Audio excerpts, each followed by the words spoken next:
تعال يا صيحت لي.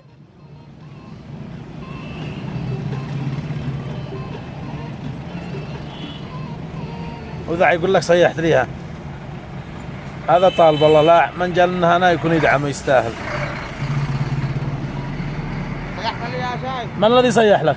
انا سمعت واحد صيح لي وان. ما تشتي، ما صيح لك، ما يشتي. صيح لي ما قال يا ميم وانا جيت. ماشي ولا حد صيح لك. وليش ما تصيح؟ هذا ما بيجي زلط في الجاي. انا بين يدي لكن القلم والدفتر ما بحدوا. والله؟ يجي في البيت. ايوه؟ ولا بين يدي. معك صرف اهم شيء؟ ايوه صرف سعودي. ما بالله يمني. يمني شي حتى قال ولا غير. عن جانب العالم كله بيصيح ولا ما؟ ندعمك. ها؟ شباب لا. ثلج بكم الثلج؟ ب 100؟ ب 100 خلي الناس يشربوا. وبالزل باقي لك يا هناك قلبك والله ما ترجع 100. للماء هذا. صدقني ما ترجع 100. والله النعمة هذا حراجة. الله يقضي حاجتك، انت طالب الله صيحت لي. ليش؟ انت طالب الله يفتح عليك. يعني كنت صيح لي كل يوم. ولا على كل يوم نصيح. يلا.